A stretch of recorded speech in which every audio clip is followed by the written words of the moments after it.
Good morning. This is the Great Basin Fire Potential Briefing for Tuesday, October 20th. Looking at the impact map, some light showers up north, cooler temperatures, but we do have the concern for a brief period of afternoon winds across the eastern Wasatch into parts of the Uinta Basin, into the south flanks of the Uintas as well.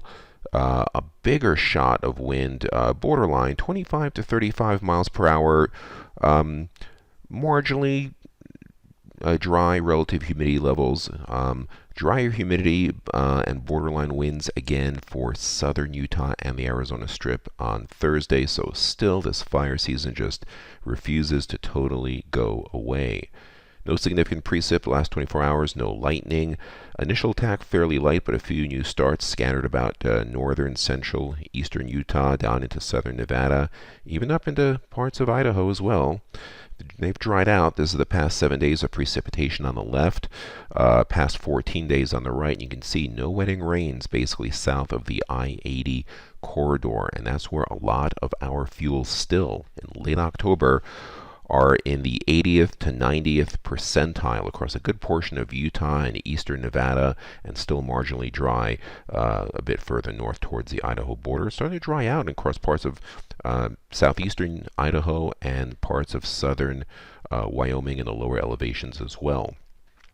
10-hour fuels, you can see critically dry, 3 to 4% basically south of the Highway 50 corridor, and still pretty dry, 5 to 6% 10-hour fuels all the way up into towards Idaho. Satellite imagery shows more moisture and a strong northwest jet stream pushing into Idaho and western Wyoming, far northern Utah. That's where the clouds and coolest temperatures will be, and the highest humidities, much drier further south. And there's a map for today. There's that jet stream pushing in. Most of the moisture now exiting into eastern Idaho, western Wyoming by this afternoon. You can see the delineation of dryness versus moist areas on our significant fire potential.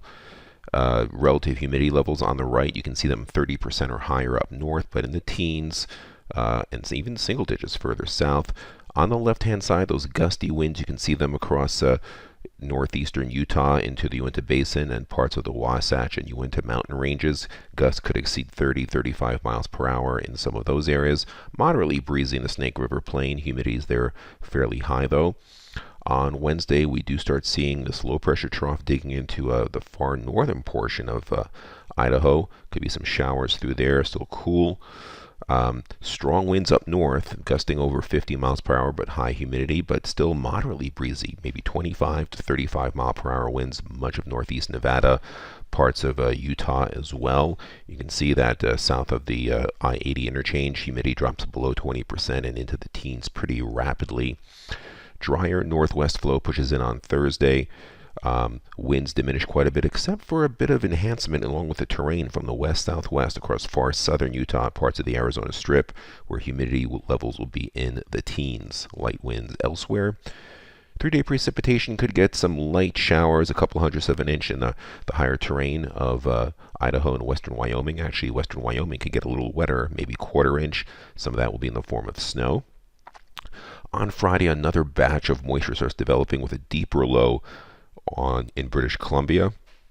If that low comes in, it drops down. Its moisture clips the eastern part of the Great Basin, not nearly as wet a scenario as the models were showing just 2 days ago.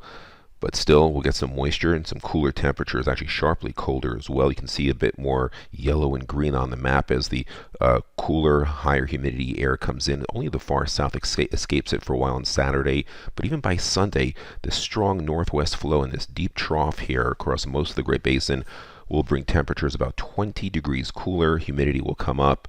There will be some drier air pushing in across Nevada. We'll have to watch that. You can see on Monday, those green areas in Nevada, western Nevada, go back to yellow pretty quickly. This is not a season-ending event. This is just a season-taming event for just 2 or 3 days with a higher humidity, maybe nailing a final nail in the coffin up into parts of southern Idaho. But a lot of these greens in Utah will be bouncing back into yellow very shortly. A lot of these yellows down south will be bouncing back to brown in the coming days afterwards. The 7-day total precipitation you can see across much of Utah and the Arizona Strip, a couple hundredths of an inch in that light green, that's it. Areas in the white do not get any precip. The rich get richer with more precipitation up north. The 8 to 14-day outlook shows a drier than normal signal here on the right, but wetter than normal across the Pacific Northwest, so there could be some strong fronts and some winds we'll have to contend with. Temperatures probably near seasonable normals all around. This concludes our briefing. Have a great day.